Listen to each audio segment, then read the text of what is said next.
இன்னைக்கு இந்த வீடியோவில் ரொம்பவே அருமையான சுவையில் ரொம்பவே ஹெல்த்தியான ஒரு பீன்ஸ் பருப்பு ஊசலி தான் எப்படி செய்கிறதுன்னு பார்க்க போகிறோம். இது நம்ம சட்டுன்னு செஞ்சு முடிச்சிடலாம். வாங்க இப்போ இது எப்படி பண்ணுறதுன்னு பார்க்கலாம். நான் இங்கே 1/4 கப் கடலைப்பருப்பை 1 மணி நேரம் ஊற வச்சுருக்கேன். இப்போது இதோட தண்ணியை வடிச்சிட்டு ஒரு மிக்ஸி ஜாருக்கு மாற்றிக்கலாம். இந்த மாதிரி மிக்ஸி ஜாருக்கு மாற்றினதுக்கப்புறமா இது கூட 1/2 டீஸ்பூன் சோம்பு, 2 காஞ்ச மிளகாய் எடுத்து வச்சுருக்கேன். இதையும் சேர்த்து தண்ணி எதுவும் சேர்த்துடாமல் இதை கொரகொரப்பாக அரைச்சி எடுத்துகிட்டு வந்துக்கலாம். பாருங்கள், இந்த மாதிரி கொரகொரப்பாக அரைச்சி எடுத்துகிட்டு வந்தாச்சு. இப்போ இதுக்கு தேவையான அளவு உப்பு சேர்த்துக்கோங்க. கொஞ்சமாக உப்பு சேர்த்துட்டு இதை நல்லா ஒரு தடவை மிக்ஸ் பண்ணி விட்டுட்டு இப்போ இதை ஒரு பிளேட்டுக்கு நம்ம மாற்றி வச்சுக்கலாம். இந்த மாதிரி பிளேட்டுக்கு மாற்றி வச்சதுக்கப்புறம் இது அப்படியே இருக்கட்டும். இப்போது ஸ்டவ் ஆன் பண்ணி ஒரு இட்லி பாத்திரத்தில் தண்ணி வச்சுக்கலாம். இப்போ பாருங்கள், இந்த தண்ணி கொதிச்சு வரட்டும். நாம் அரைச்சி வச்சுருக்கிற கடலைப்பருப்பை இப்போ ஆவியில் வேக வச்சு எடுத்துக்க போகிறோம். அதுக்கு இந்த மாதிரி ஒரு இட்லி பிளேட்டில் நாம் அரைச்சி வச்சுருந்த கடலைப்பருப்பை வடை மாதிரி தட்டி சேர்த்துக்கோங்க. இப்போ தண்ணி கொதிச்சு வந்ததுக்கப்புறமா இந்த இட்லி பிளேட்டை இட்லி பானையில் வச்சு ஒரு மூடி போட்டு மூடி ஒரு 15 நிமிஷம் வேக விட்டு எடுத்துக்கலாம். ஸ்டவ்வை மீடியம் ஃப்ளேம்லேயே வச்சுக்கோங்க. இந்த மாதிரி வேக வச்சு செய்யும்போது நம்மளுடைய பீன்ஸ் பருப்பு ஊசலி ரொம்பவே டேஸ்டியாக இருக்கும். இப்போ ஒரு 15 நிமிஷம் இது வெந்து வரட்டும். இப்போ பாருங்கள், 15 நிமிஷம் ஆயிடுச்சு. இப்போ நம்ம ஓப்பன் பண்ணி பார்க்கலாம். இப்போ இது நல்லா வெந்து வந்துருச்சு. இந்த ஸ்டேஜில் ஸ்டவ் ஆஃப் பண்ணிவிடுங்க. இதை வேறு ஒரு பிளேட்டுக்கு மாற்றி வச்சிடலாம். இந்த மாதிரி வேறு ஒரு பிளேட்டுக்கு மாற்றி வச்சதுக்கப்புறமா இது ஆறுனதுக்கப்புறம் நம்ம உதுத்து எடுத்துகிட்டு வந்துக்கலாம். இது அப்படியே ஆறட்டும். நான் இங்கே 1/4 கிலோக்கும் கம்மியான அளவு பீன்ஸ் எடுத்து நல்லா கழுவிட்டு இந்த மாதிரி கட் பண்ணி எடுத்துகிட்டு வந்திருக்கேன். இது ரொம்ப சின்னதாகவும் இல்லாமல் பெருசாகவும் இல்லாமல் இந்த மாதிரி சைஸுக்கு கட் பண்ணி எடுத்துக்கோங்க. இப்போ இது அப்படியே இருக்கட்டும். இப்போ ஸ்டவ் ஆன் பண்ணி ஒரு கடாய் வச்சுக்கோங்க.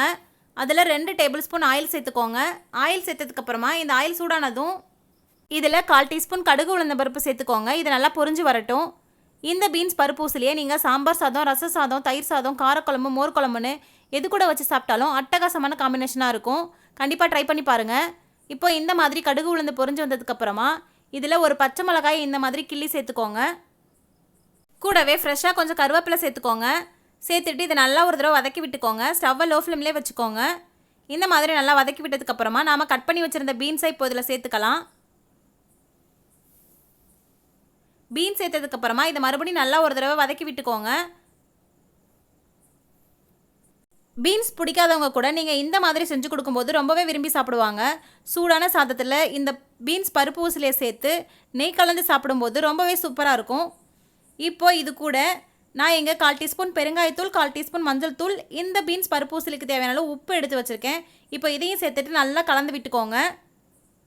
இந்த மாதிரி நல்லா வதக்கி விட்டதுக்கப்புறமா இப்போது இது வேகிறதுக்கு தேவையான அளவு தண்ணி சேர்த்துக்கோங்க. இது மூழ்கிற அளவு தண்ணி சேர்த்துக்கோங்க. தண்ணி சேர்த்துட்டு ஸ்டவ்வை மீடியம் ஃப்ளேமில் வச்சுக்கோங்க. இது நல்லா வெந்து வரட்டும்.